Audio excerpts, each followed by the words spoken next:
Meus irmãos, a paz do Senhor Jesus. Vamos fazer uma breve introdução sobre a pessoa com quem nós iremos bater um papo hoje. Ele veio muito jovem da Bahia, acreditando que sua infância seria uma infância muito feliz aqui em São Paulo. Porém, não foi bem como ele pensava. Chegou a se envolver com drogas, com a criminalidade e até mesmo a passar alguns meses na FEBEM. Sofreu um acidente de carro que foi noticiado até mesmo no G1, né? E vocês vão poder acompanhar aí pelas imagens. O acidente foi tão grave que ele está vivo hoje. Nós entendemos que é somente pela misericórdia de Deus, né? O papo que nós vamos ter hoje vai ser com o evangelista Adaías. Não perca, viu? Deus abençoe. Meus irmãos, a paz do Senhor Jesus, tudo bem? Fomos convidados pelos irmãos aí do grupo de missões para vir aqui bater um papo com o nosso irmão Adaías. Adaías que é uma benção aí, tem um testemunho muito bacana para contar para a gente hoje aqui. Eu tenho certeza que através do testemunho da história de vida dele, o Senhor vai falar muito com você e eu tenho certeza que vai ser edificante e vai ser bênção de Deus para a sua vida.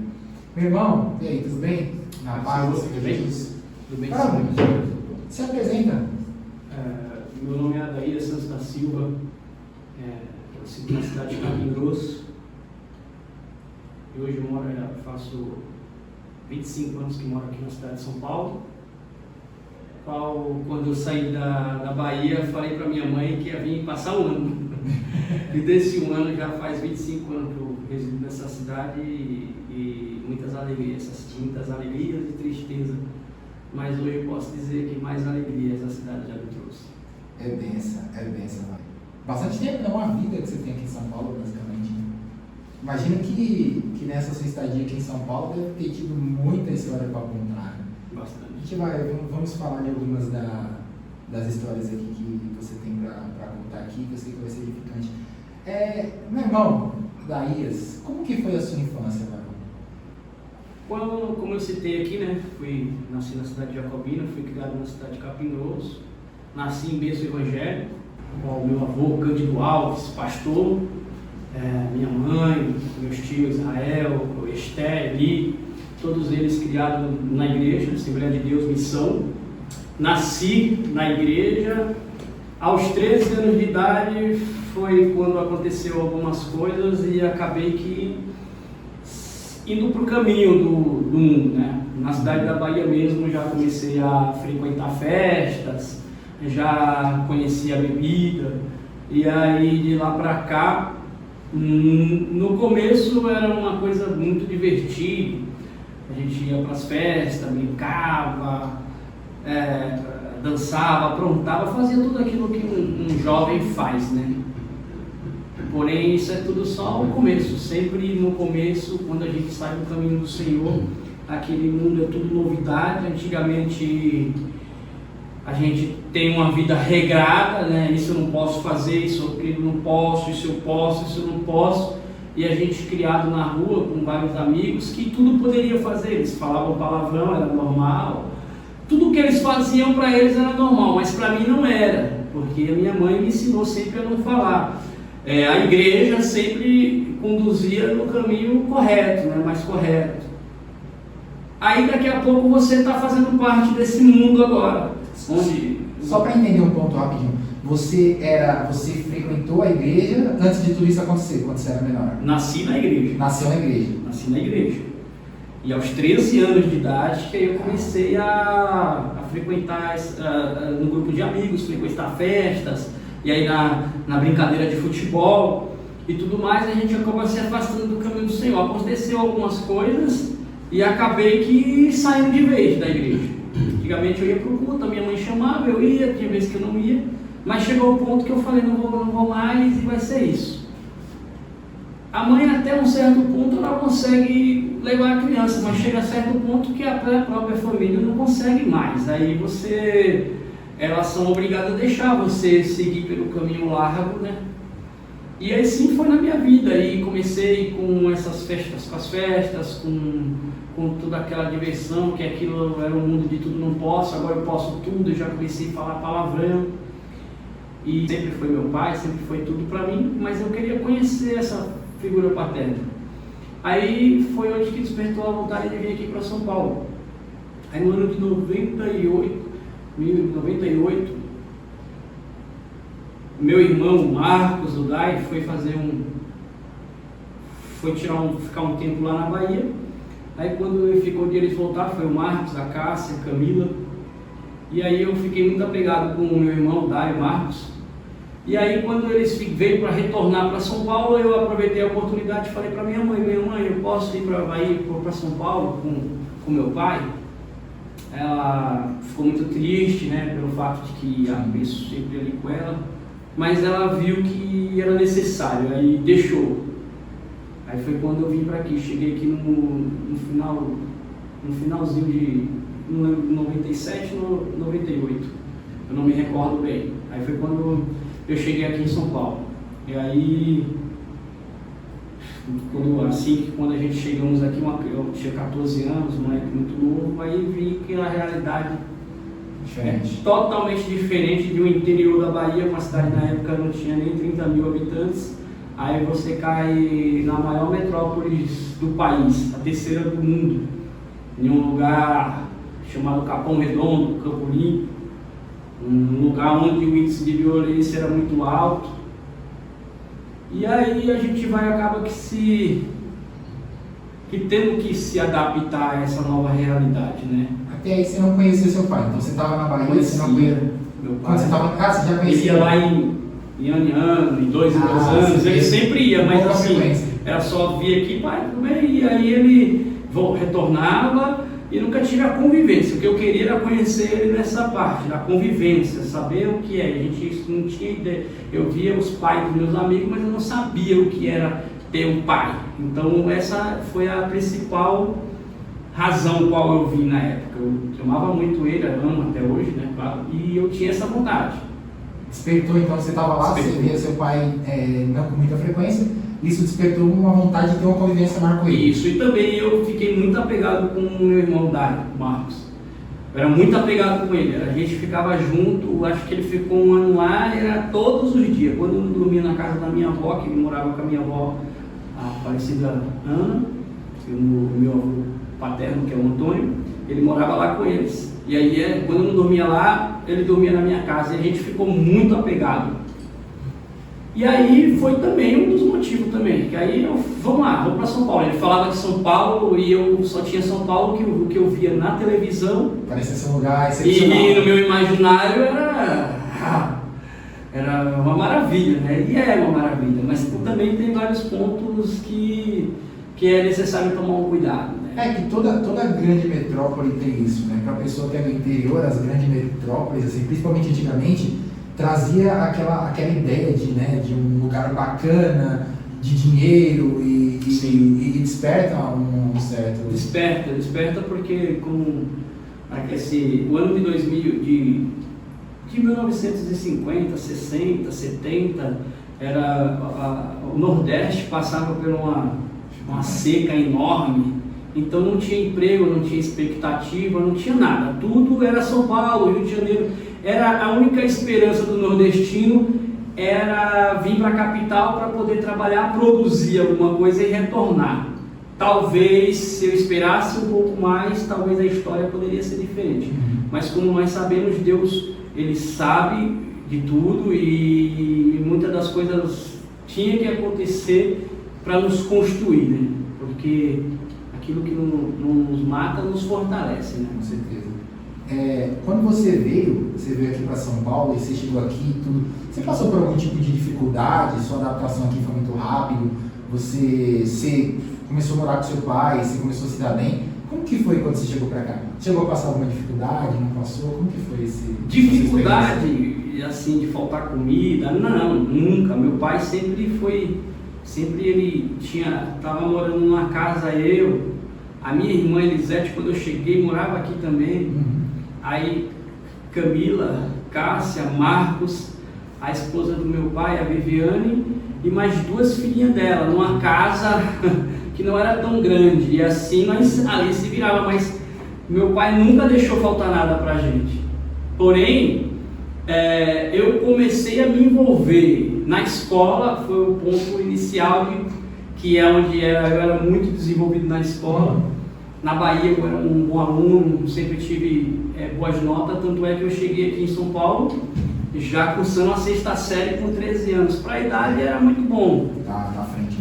Aí quando eu cheguei aqui em São Paulo, eu comecei a perceber que havia muita brincadeira com o nordestino, era muita brincadeira. E aí eu aprendi a se defender, que a defesa, o ataque era a melhor defesa.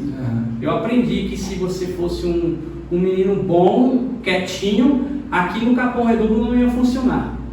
Até pela ideia para você, até as menininhas e tal, na época, elas sempre tiveram a visão para o cara que é mais esperto, mais enrolado. Então eu comecei a prestar atenção nisso, que os meninos que eram envolvidos principalmente no crime, era o que tinha mais audiência, chamava mais atenção. Eu, por vontade minha, assim, falar, nossa, eu nasci para isso, nasci para cá. Eu sabia que não, porque como eu citei, eu nasci no berço do Evangelho. Então eu a minha vida inteira aprendendo os 10 mandamentos, não furtarás, não roubarás, tudo isso fez parte da minha infância. E isso me construiu em mim um caráter. Eu sabia que não era errado, que era errado. Tá. Você chegou aqui, aí na sua vivência, por exemplo, na escola e tudo, você via que essas pessoas que faziam coisas erradas, elas tinham um tratamento diferente por parte dos demais, dos jovens, das jovens. Isso, eu não sei se aconteceu ou não. Você chegou a se envolver com alguma coisa errada? Se sim, foi meio que por causa disso? Se envolvi sim, e posso te dizer que foi muito por causa disso. A maioria dos jovens de periferia, ele começa, ninguém é mal por nascença. Ninguém nasce mal, você fica mal, você fica ruim. Antigamente, não vou citar nomes, mas a gente tinha referências no crime. O cara que andava com a moto, o cara que andava com o carro, o cara que tinha dinheiro, eram nossas referências. A falta do Estado na periferia acaba tendo referência no bandido. Então a moral que tinha, todo mundo falava com os caras, todo mundo temia, era temido. Então, essa ideia, por que não me envolver? E ali num colégio chamado Café Filho, que aqui em São Paulo muitos conhecem, a realidade era essa. O ataque era a melhor defesa, você tinha que ser temido para você poder ter moral na escola ali e tal, e com tudo mais. E foi assim que começou. Me envolvi em uma pequena confusão, e ali na saída da escola, não me esqueço isso, tinha uns 30 meninos lá, com um pau, só esperando eu sair para poder, na ideia deles, eu estava errado numa situação que aconteceu. Tinham 30 mais ou menos na frente da escola toda esperando você sair para... Rapaz. E eu já tinha visto acontecer logo no começo. Aí eu tive uma ideia, vou chamar um dos meninos que eu tinha um conhecimento, chamei ele, o Den, um rapaz muito conhecido ali no Jardim Marcelo. E aí eu expliquei para ele o que aconteceu. E ali eu já tinha, ali já começou aquela ideia de já pra frente, já comecei a falar com ele de uma forma diferente, isso aí tá errado, quem tá errado é ele, não é eu, como que vocês vão me bater? E aí aquela ideia já foi lá para fora, ele chamou todo mundo e falou, não, quem está errado aí nas ideias não é o baiano não, quem está errado é ele aí que contou a história pra gente. Aí ali mudou a situação, consegui sair do colégio e tal, e ali eu já vi que aquilo ali funcionou, então eu comecei já a trilhar esse caminho. Eu falei, nossa, eu tinha 13, 14 anos, tinha feito 14, era muito imaturo na época, mas eu vi que deu certo. Eu falei, esse negócio de malandragem aí tá dando certo. Mas não foi bem assim, né? Porque na teoria a coisa é linda. E aqui mesmo no bairro, sem citar nomes, mas eu comecei, os meus vizinho do lado, dos outros, os caras hoje é conhecido como um dos maiores criminosos de São Paulo. Os caras, tem amigo meu puxando mais de 150, 200 anos, fora os que já foram presos. E nessa época eu comecei a se envolver com eles, e a gente começou em um assalto, assaltava o carro, assaltava o supermercado, e muitas das vezes nem vinha dinheiro, era mais pelo momento ali. É que querendo ou não, às vezes não dinheiro, mas o fato de você estar envolvido te trazia um respeito. Trazia um respeito. Você tinha uma história para contar. No outro dia você chegava no café, você conta aí, você começava a contar as fitas e aí você via os caras parando. A admiração dos outros. E você começava a contar histórias. E aí foi nessa ideia que aí foi que iniciou. Por exemplo, aqui, acho que quase todo mundo aqui de São Paulo deve conhecer, mas o Capão Redondo, ele foi um lugar muito perigoso. Isso daí foi em meados de 98, né? 98. Em meados de 98, foi um lugar muito perigoso. Então, muitas pessoas que têm cadeia longa, que fizeram muito conhecido, que praticaram crimes, eram daqui nessa época. E aí você percebeu que ao começar a fazer algumas coisas erradas, você percebeu que na escola isso foi fazendo com que as pessoas te olhassem de uma forma diferente, trouxessem um respeito que a princípio você não tinha. Sim. Isso aí, querendo ou não, te iludir um pouquinho, e isso foi uma das coisas que te motivou a fazer. Sim, porque, como foi dito, eu tinha uma outra ideia sobre a vida. Antes de vir para aqui, eu lembro que a minha tia, finada Denilza, ela me chamou e falou: filho, você vai para São Paulo, não se envolve com crime, não se envolve com drogas. Ela me deu um conselho, mesmo que o conselho da minha mãe tinha me dado. Só que eu, não, tia, que é isso? Eu odiava. Para mim eu odiava isso aí. Tanto é que o crime veio para minha vida primeiro que as drogas. Antigamente eu não usava drogas e já andava flertando com crime. Então, você veio, assim, bem inocente, sem conhecimento de nada, chegando aqui você começa a andar com pessoas erradas, você se envolve no crime e daí você passa a entrar no mundo das drogas também. Aí foi quando começou as coisas piorar, ainda mais errado ainda. Então aquela sensação que você tinha no começo, você percebeu que à frente só te trouxe coisas ruins, né? De tudo Deus só foi coisas ruins. No ano de 99 eu já estava bem envolvido no crime. Aí foi quando eu vim a ser preso, fui para a FEBEM. Eu não sei se eu poderia até citar nomes, mas tinha 5 aqui do bairro comigo. Finado, só sobrou eu. Tudo virado. Os outros 4 morreram. 3 literalmente cometendo crimes e um morreu de acidente. Um grande amigo meu, por sinal, morreu de acidente, mas enfim, um acidente que foi pelo fato de que ele adquiriu um produto que veio de furto. Proveniente do furto. Porque era isso que a gente sabia fazer. No ano de 99, cheguei para a FEBEM, fiquei alguns meses lá. Aí onde foi que caiu a minha ficha de onde eu tinha ido parar? Você colocou a mão na consciência e falou: meu Deus. Coloquei. Ali foi um pior lugar. No ano de 99 houve uma grande rebelião na FEBEM chamada Imigrantes. Passou até na reportagem, cortaram a cabeça de um menor, jogaram para os guardas. E depois dessa rebelião, transferiram todos esses menores para o Uai, aqui no Brás. Quando a gente foi preso, a gente foi parar lá. Na mesma junto com esses camaradas tudo que tinha acabado de vir dessa rebelião, junto com até os monitor, era de lá também. Aí a gente caiu lá não tinha essa ideia de que a gente tinha sobre a FEBEM. Tinha um amigo meu que até falava: se for preso um, vai preso todo mundo, nós vai dominar a FEBEM. Era essa a ideia. Só que quando chegou lá a ideia foi outra, porque a gente ficava numa sala, não tinha nenhum móvel nessa sala, era sentado o dia todo, não podia conversar, era sentado o dia todo.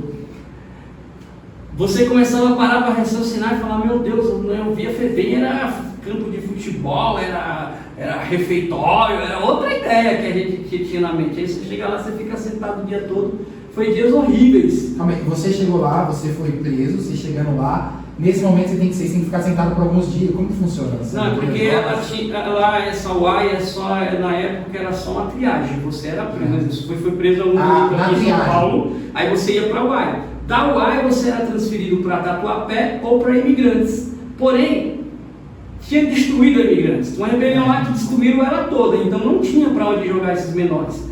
a Tatuapé e as outras já estavam lotadas, aí mandaram todo mundo para essa a UAI. A UAI na época virou era o que era um centro de triagem, virou um lugar que era para ser provisório, mas se estendeu até fazer a arrumação disso tudo aí. Aí foi onde que eu sofri pra caramba, teve outra rebelião lá, aí mandaram a gente ficar pelado, tiraram toda a nossa roupa. E não era assim, eu vou contar, vai ser rápido, mas não foi rápido. Eles tiraram nossas roupas e deixaram a gente sentado, e agora nem a roupa tinha mais, piorou, agora é nu. Tiraram a roupa, vocês ficaram sentados, vocês não podiam conversar? Sem conversar, nu. Não podia olhar para o lado, não podia fazer nada. Não podia fazer nada, e aí as horas passavam, os dias passavam, aí eles liberaram a cueca. Aí liberaram, vocês estão se comportando, a gente vai liberar. E aí conforme... Vocês ficaram dias sem roupa? Dias. Conforme o tempo ia passando, ele ia liberando algumas peças de roupa, liberaram as cuecas, aí depois liberaram as bermudas, depois, conforme a gente ia se comportando, eles iam liberando. Era até desumano aquela situação. Ali eu me vi, caramba, isso aqui é um inferno, cara. O que eu estou fazendo aqui? O que eu vim fazer aqui? Aí você coloca a mão na consciência e fala, meu Deus. Aí você traz a lembrança de quem é minha mãe Eliette, de quem é meu tio Israel, que é a minha referência de pai. Eu falava, cara, o que é que eu estou fazendo aqui, cara? Eu não sou disso, não sou. Eu saí daqui, eu não quero mais saber de nada desse negócio. Aí, quando você sai, você esquece. Quando você está passando sofrimento, você fala que não vai fazer mais e tudo isso, você promete mil coisas. Mas não foi dessa maneira. Quando eu saí de lá, passei um tempo, aí fui me envolvi novamente. Você chegou lá, você está passando por uma situação difícil, aí você vai e fala com Deus, Deus, se eu sair daqui eu não volto mais. Não quero mais saber. Está decidido. disso. Mas quando você sai, que as coisas ficam um pouco melhor, você esquece o que você prometeu e aí você volta a fazer a mesma coisa. Isso. Aí a situação era essa. Um pouco antes de ser preso, eu já tinha começado a me envolver com as drogas, que eu acho que pode ser um assunto que a gente possa entrar depois. Que eu falei para você primeiro, foi o crime na minha vida. Comecei a fumar, na verdade, por um momento de mais por raiva. Eu tomei uma atitude que eu não devia. Na época eu fumava cigarro, mas não fumava maconha. Porém eu era acusado todo dia de que eu fumava. Eu chegava em casa e aí, tá vendo? Uma acusação em cima de mim, sendo que eu não tinha feito. Aí eu falava, já que tá falando, então vai ser desse jeito. Aí foi quando eu me envolvi com a maconha. Por que eu estou falando disso? Porque é que a história vai se bater. Quando eu saí da FEBEM, passou um tempo, eu me envolvi de novo. Acabei me envolvendo em um outro assalto, onde foi todo mundo preso. O policial abordou o carro qual nós estava roubado, e aí prendeu todo mundo. E aí agora eu me vi de novo lá na cela. Eu falei, meu Deus, eu vou voltar para aquele inferno de novo. Aí eu falei, cara, o que eu estou fazendo? Mas já estava lá. Aí aconteceu um fato que as vítimas não reconheceram ninguém, a gente tinha vindo para casa, tinha trocado nossas roupas para poder ir para a praia. Nessa descida para a praia, a polícia abordou. Não reconheceu ninguém, vai todo mundo embora. Todos vocês vão embora, menos você. Aí apontaram para mim. Nossa, menos você não vai embora. Porque não tem ninguém para te levar. Seu pai está totalmente decepcionado com você e ele não vai te buscar. Então, por esse fato, você vai voltar para a FEBEM, e os meninos vai todo mundo embora. Aí a mãe de eu desabei, comecei a chorar, eu falei, meu Deus, agora realmente caiu, eu já tinha 16 anos, já estava quase para 17, já tinha uma percepção de quanto que era ruim aquilo. Essa história eu estou contando, mas ela foi escrita em um tempo. É um resumo, é só um resumo. É um resumo. De uma história muito mais... Aí eu já estava mais maduro, eu falei, agora o que eu vou fazer? Vou cair lá de novo. Até que a mãe de um amigo nosso falou, não, aqui ninguém vai sair não. Se vai sair todo mundo, ou então vai ficar todo mundo. E aí o policial falou, então você assina e se responsabiliza e tira ele. E aí foi quando aconteceu isso, ela assinou, e aí eu, liberdade de novo, nossa, agora eu paro, agora eu não quero mais saber de verdade. E dessa vez parou mesmo? Aí foi quando meu pai tomou uma atitude que para mim foi muito boa, essa atitude que ele tomou. Eu não quero mais você na minha casa, você só vem no trabalho, e eu realmente estava. Ele tinha ameaçado um tempo atrás até de pôr fogo na casa com a minha madrasta, todo mundo dentro. Nessa época você já usava droga? Nessa época eu já estava já revoltado, aí eu já estava já contaminado. Aí já não tinha mais aquela inocência do primeiro ato com 14, 15 anos, já não existia mais, eu já estava já maior, já estava já mais revoltado. Aí a revolta com o Estado, a revolta pela periferia, um monte de revolta. Tudo começou a tomar conta de mim. Aí eu já estava um pouco realmente fora, totalmente, já não irreconhecível. Aí meu pai sugeriu que eu fosse embora para a Bahia. No ano de 2002, para você ter ideia, eu já tinha chegado em 2002. Faz uns 4 anos que você estava aqui em São Paulo. Já estava já. Nessa época você já estava envolvido com droga também? Já, fumava maconha na verdade, só a maconha. Fumar maconha, para mim nem era droga, para mim era algo que só para relaxar mesmo. Mas ali tudo começou a dar errado aí foi um dos princípios que começou a dar errado. Começou a mudar minha vida quando eu já não larguei o crime de vez, quando eu fui para a Bahia no ano de 2022. Até cometi alguns crimes lá, mas já era o tráfico. Na Bahia, sim. Comecei. Calma aí, você foi parar na FEBEM aqui, chegou na FEBEM e você falou, Deus, eu não vou mais praticar nada errado. Sim. Aí você saiu. Quando deu uma tranquilizada ali nos ânimos, você voltou. Sim. Aí você saiu de novo, prometeu de novo. Nesse momento seu pai falou que não queria mais você na casa dele. Sim. Mandou você pra Bahia. Sim. E quando chegou na Bahia, você começou a traficar. É que eu cheguei na Bahia viciado em maconha. E minha mãe não tinha condição para manter esse vício. E eu não aguentava. Minha mãe, ela tem uma perna amputada, minha mãe vem de vários derrames. Minha mãe é uma guerreira.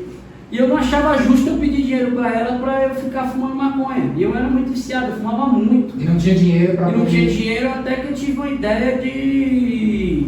Na Bahia, para você adquirir, você tinha que ir lá no meio do mato, lá. Isso na minha cidade, que é pequena.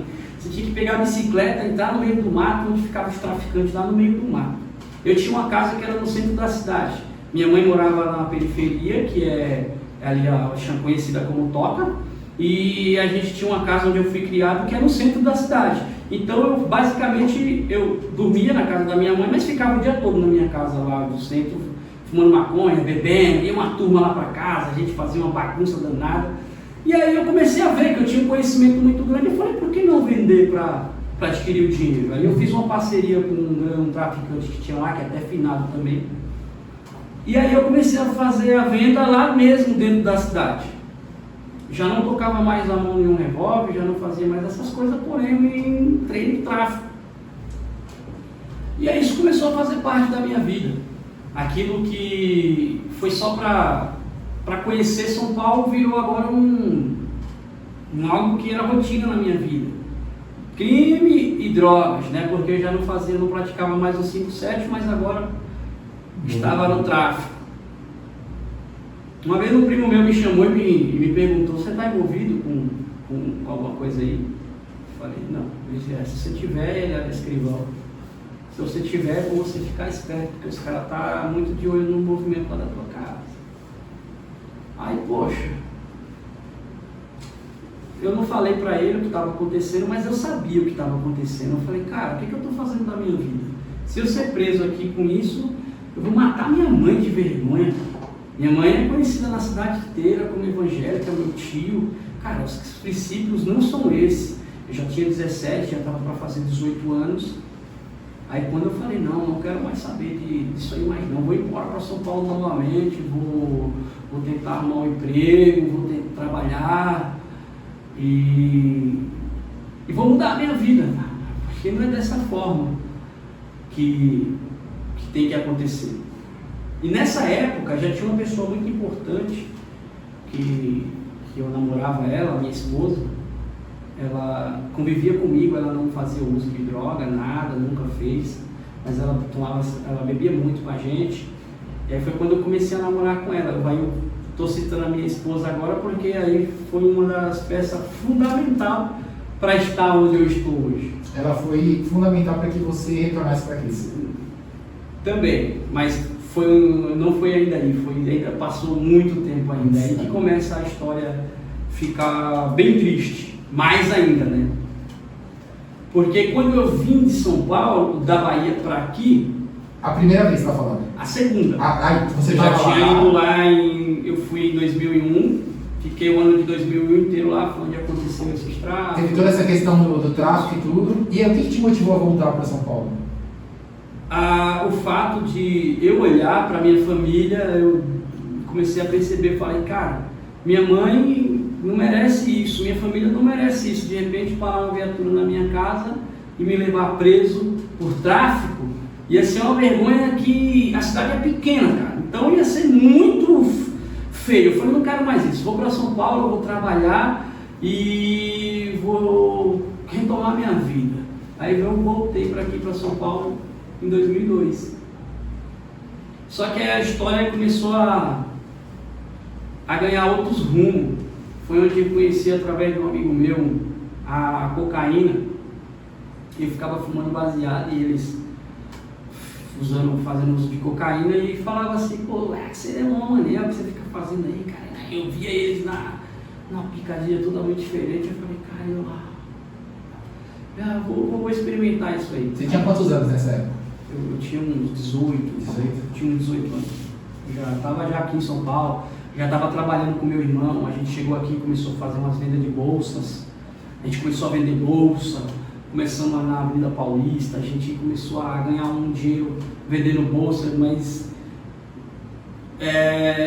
o dinheiro não, já quando eu comecei a me envolver com a cocaína, o dinheiro já não era bastante ali nas vendas das bolsas, porque o vício da cocaína ele é caro, ele não é um vício barato, e ainda mais para aquela época. A gente estamos falando aí do ano de 2013, 20 anos atrás. Né? Calma aí, todo o dinheiro então que você pegava basicamente do trabalho era para sustentar o vício? Drogas e baladas, bebidas. Teve uma época que chegou, eu estava trabalhando, mas aí chegou em São Paulo a ideia do chamado diretinho. Aí também foi um estopim para quase eu morria por causa disso aí. O diretinho, a gente clonava os telefones da Vivo, clonava esses telefones e vendia para terceiros e quartos.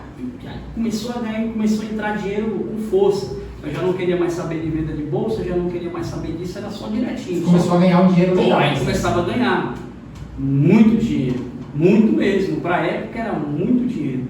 Só que aí em contrapartida eu chegou em São Paulo um chamado lança-perfume. Era um vidrinho, custava R$10. Você baforava aquilo ali em instantes. E aí eu fiquei muito viciado naquilo. Muito. Tanto cheguei ao ponto de já não consumia mais cocaína para fazer o uso disso aí, do lança-perfume, mas era muita loucura, era outro extremo, você se transformava. Já chegou o primo meu que ia andar igual uma cobra, outro parar no meio da avenida dizendo que tinha policial dando tiro e não tinha nada no carro, a gente desceu do carro, saía correndo, achando que tinha e não tinha, tudo que era alucinógeno, né? Dava uma visões, né? Não, calma aí, até até os 18 anos, você já tinha vivenciado coisa que tem muita gente de 50 anos não chegou nem perto de ter esse tipo de experiência. Tanto é que, pelo que nós estamos vendo, o evangelista falando, a maioria das pessoas que conviviam com ele, hoje em dia nem estão mais aqui, né? A maioria são finados, pelo que ele contou. Muitos presos. Pelo que você falou, nessa época em que você ainda tinha uns 16, estava a primeira vez em São Paulo, que vocês foram parar na FEBEM, você falou que ali você praticou um crime com umas 5 pessoas, 4 ou 5 pessoas. Você e mais 4, e dessas 5, contando com você 4, já não estão mais aqui. 4 morreram. Não estão mais aqui. Mas você vivenciou muita coisa. Para uma pessoa dessa idade, realmente, né, cara? Você vivenciou muita coisa difícil, né? Sim. E eu até conto essa história hoje, porque eu acredito que através dessa conversa nossa ela pode alcançar vidas que hoje pode até ter passado por essa mesma situação que eu e às vezes está no caminho que achando, falando assim, poxa, não tem mais saída. Eu vim de uma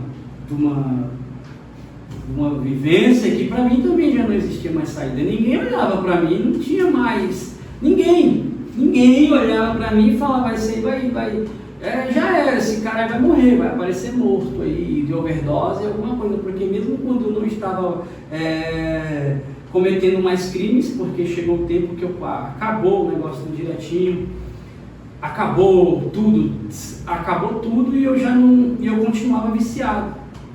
Aí onde foi que essa pessoa muito importante na minha vida, a minha esposa, saiu do estado da Bahia para vir trabalhar aqui em São Paulo e ela morava com o tio dela. Aí eu fui lá na casa do tio dela, a gente teve relação e tal. E aí a história começou a tomar um rumo, né? Aí essa história de loucuras ainda não acabou, mas começou a tomar um rumo. Digamos que aí foi aí que começou mais ou menos você se acertar. Mais ou menos. Porque eu já não fazia uso mais de outras drogas, eu tinha parado com cigarro, porque ela falou pra mim que quando eu fumasse cigarro, ela não ia pegar a Rayane. Foi quando aí a história começou a ter um pouco de muita felicidade, né? Não um pouco, muita felicidade. Calma aí. Essa questão da Rayane. A Rayane é sua filha, né? Minha filha. Então nasceu sua filha. Quando você fumava, você não podia pegar ela? Antes de nascer, minha esposa já tinha determinado, se você fumar cigarro, você não encosta na minha filha, porque ela era o Silvio. Eu falei, não, então eu vou parar de fumar, porque eu não quero... Claro. Não quero pegar na minha filha assim, né? Só que aí eu parei com o cigarro, parei com a maconha, porém eu não consegui parar com a cocaína. Eu usava escondido dela, ela percebia, mas eu usava, porque a cocaína não traz cheiro, não traz nada, então você muda o seu comportamento, porém quem vê, muitas das vezes se não conhecer, não sabe que você está dopado. Está sob o efeito da... Sob o efeito. Aí começou a ganhar sentido minha vida. Eu já tinha uma razão para viver. Teve um tempo que eu não tinha mais. Para mim, era só loucura, não tinha mais nada. Agora eu tinha minha esposa, tinha minha filha. Só que o vício, para muitos que não entendem, acha que é você só querer que você para. Mas não. Todo o dinheiro que eu ganhava, eu gastava. Ganhava e gastava. Era cervejada, chegava no bar, pagava para todo mundo, era para todo mundo, e às vezes eu tirava da minha casa para poder ficar na rua. E a minha esposa, por muito tempo, ela trabalhava no shopping, ela conseguia manter a casa, porque o meu dinheiro já não entrava mais dentro de casa. Era um ali e o outro aqui, porque a maioria era para o uso da cocaína. Chegou um tempo que eu já estava cansado, já não aguentava mais. Eu olhava e falava, que expectativa de vida eu vou ter com isso aqui, cara? Eu não consigo nada na minha vida. E aí tinha os louvores do Lázaro, do Thales, Roberto, que quando eu chegava, eu já pensei até um dia em falar o seguinte, a minha esposa foi trabalhar, as meninas foram para a casa das moças que cuidavam delas, e eu vou colocar uma corda e vou me matar, cara. Vou me matar, que aí eu acabo o sofrimento delas. Só que aí eu ouvindo os louvores, algo, sabe, falava dentro de mim, não é o fim, não, toma uma decisão, vai, só que eu não tinha força, cara. Eu chorava, eu cheguei até me converter ali no meio do louvor, ajoelhar e falar, Senhor, minha vida é tua a partir de agora. Aí tal, daqui a pouco eu tava lá de Quando novo. essa emoção passava, você voltava pro mesmo tava lugar. lá de novo. Então, pelo que você está falando pra gente, você realmente se afundou, entrou de cabeça nessa questão das drogas. Quando você estava ali sob o efeito passava, vinha aquela tristeza, arrependimento, depressão, meu Deus, o que eu estou fazendo? Não tinha perspectiva de nada na vida? Não tinha, porque tudo que eu tinha era para isso.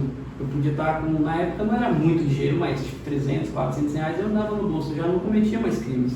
Eu trabalhava no centro, vendia alguns produtos e ganhava meu dinheiro. Para também eu chegava, só voltava para casa quando o dinheiro acabava todo. Os caras dos batudos já me conheciam aí. Todos os dias você tinha os seus 300 reais? Todos os dias eu vendia. Meu produto que tem era, na época DVD, era um produto que vendia muito. Não tinha internet como tem hoje, então todo mundo comprava. Ali comprava por R$1, vendia 3 por 10. Então você tinha um lucro muito bom. E aí, só que não o que fazer. A única coisa que eu consegui construir com minha esposa foi uma época que eu comprei o terreno e construí minha casa.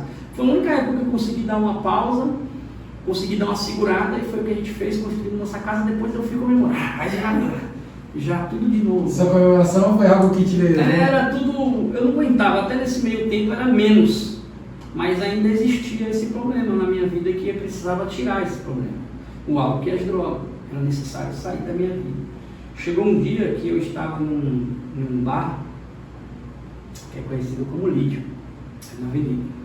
No meio dos usuários, ele fala que ali é o fim do poço. O cara que vai parar lá é que já acabou. É o último lugar. É o último lugar. Todos os bares de todos os lugares fechavam. Só tranquilo. Aí até uns... Não, da manhã, não sei se é aberto hoje ainda. Mas briga, morte, tinha tudo lá. Era o reduto dos nóis. Um certo dia eu estava ali, naquele lugar, já era quase meio-dia. Calma aí, você virou a noite inteira. Eu tinha virado, fazia isso. Já era quase meio-dia, você não tinha voltado para casa ainda? Não voltava para casa. Não voltava. Só voltava quando acabava tudo, quando não tinha mais o que fazer. Eu já ficava envergonhado de chegar em casa daquele jeito. Que hora que você chegava do trabalho, mais ou menos? Eu cheguei